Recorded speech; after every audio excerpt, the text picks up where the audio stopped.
Mikoy, nananawagan na, hindi na kayang maghintay. At Honey Krista, pinag-aasawa na si Mikoy. Ano kaya ang buong pangyayari mga kalingap? Sabay-sabay po nating alamin at pag-usapan ngayong araw. Pero bago po ang lahat, isang mapagpalang araw at gabi sa inyong lahat. Mag love shoutout sa lahat ng ating listeners, viewers, and subscribers saan mang sulok ng mundo. Mapaluzon, Visayas at Mindanao. Lalong-lalo na po sa ating mga kababayang OFW. Kamusta po kayo mga kalingap? Mabuhay po kayo hanggat gusto nyo. At kung bago ka pa lang sa aking munting YouTube channel, huwag ka nang mahiyang mag-subscribe, like, share, and comment. Huwag mo na rin kalimutang i-click ang notification bell nang sa ganon ay updated ka sa aking mga paparating na video. At syempre, patuloy po nating suportahan si Kalingap Rab at ang ating ama ng kalingap, ang nag-iisang founder, si Kuya Val Santos Matubang. Kung maaari po ay no skip ads nang sa ganon ay mas marami pa tayong malingap na nangangailangan. At kunting paunawa po kung maaari ay tapusin niyo muna ang kabuuang video nang sa ganon ay akma ang inyong mga komento. Kung papapiliin ka, ano ibibigay mo kay Krista? Ito. Ano yan? Kasi kulay pink. Uy, may Krista talaga. Yan talaga, makipink ka talaga bro. Ano G? Ano na? Yan daw po ang bibigay niya kay Krista. G, nakabili na po tayo ng hipon. Let's G.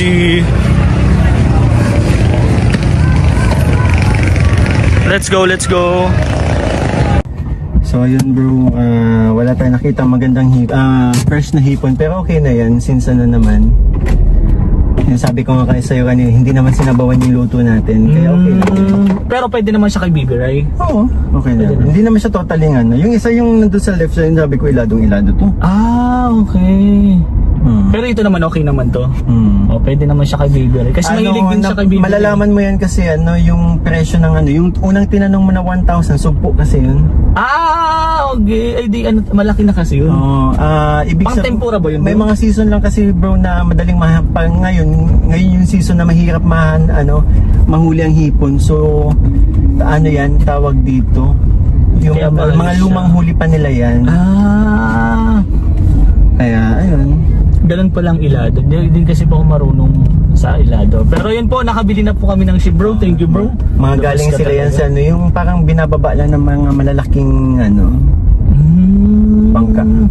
Mga naka-stack yan sa yelo dun sa mga Ayun, at hindi din naman po natin maikakailang mga kalingap kung talagang gusto na ni Kalingap Mikoy mag-asawa ay pwedeng-pwede na. Nasa wasto at tamang edad na po talaga si Kalingap Mikoy para mag-settle down. Kumbaga ay asawa na lang ang kulang. At nakakatuwa lang din pong isipin na alam pala ni Kalingap Mikoy na allergic si CJ sa seafood, lalo na po sa hipon. Nabanggit naman po ni Kalingap Mikoy na sa kabilang banda ay masaya siya dahil lahat po ng pagkain, lalo na po pag seafood, ay binibigay sa kanya ni CJ. Pabor na pabor kay Mikoy dahil alam naman po natin at nabanggit din niya na favorite niya ang seafood. Nakakatuwa lang din po at marunong si Mikoy sa kusina. Bibihira din po at mabibilang mo sa lalaki ang marunong magluto. Kumbaga ay talagang package na si Mikoy.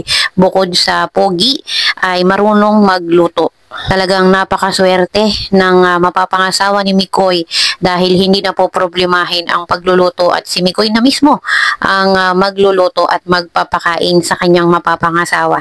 Makikitaan din po natin mga kalingap si Kalingap Mikoy na talagang marami po siyang alam, marami siyang pwedeng gawin sa buhay at makikita din po natin na maganda yung pagpapalaki sa kanya ni Mama Ellen.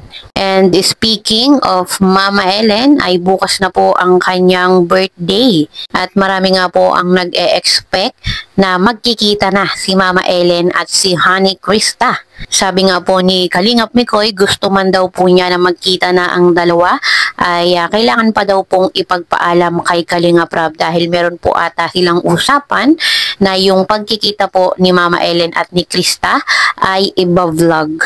Kaya abangan na lang po natin mga kalingap ang pagkikita ni Mama Ellen at ni Krista. Talagang exciting po ang magiging kaganapan. At yun nga po mga kalingap, sa kabilang banda ay talagang mahaba-haba pa yung hihintayin ni Kalingap Mikoy kung sakaling seryoso po talaga siya kay Krista. At nakadepende pa rin po kay Krista kung gusto din niya si Mikoy, kung sasagutin na niya pagtungtong niya ng 18. Kaya po hindi natin masasabi kung ano ang pwedeng mangyari dahil po napakarami pang pwedeng mangyari. Lalo pa po talagang bata pa si Krista. Kaya kung ano man po yung kayang ibigay ng may Chris ngayon ay makontento po muna tayo. Ang mahalaga ay nabibigyan tayo ng aliw, ng kasiyahan, lalo na po yung kilig. Talagang nakakatuwa din naman pong isipin at kahit papaano ay nawawala po yung ating mga problema, mga stress at anxiety. Lalo na po yung mga kababayan natin dyan na talagang supporters ng Mikris. Baka meron po nagtatrabaho sa PSA dito. Baka meron nagtatrabaho sa PSA. Pakicheck naman po yung record ni CJ. Baka naman talaga late registered si CJ. Matulungan niyo po kami. Ako po'y nananawagan.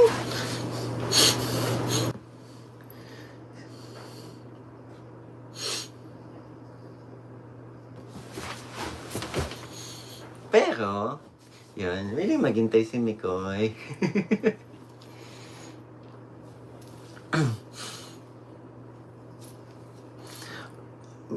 O baka naman may alam kayong paraan. Kasi hindi naman siya tsurang 15 eh. Hindi naman din siya ugaling 15. Baka may alam kayong paraan para pabago yung record.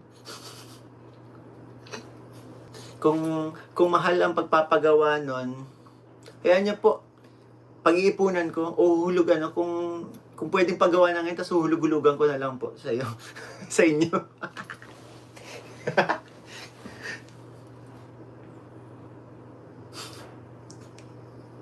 May karapatan na. Oy, Leia de la Cruz, hello siya.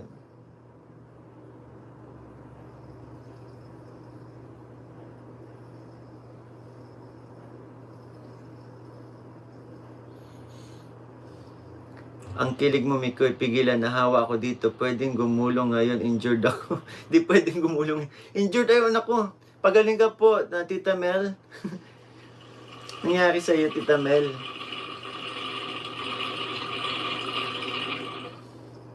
Marimar. Hello, Marimar.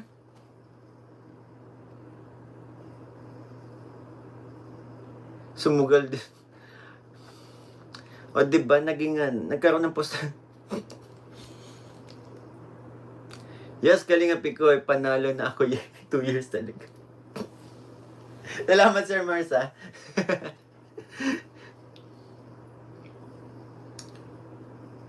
Sige pa.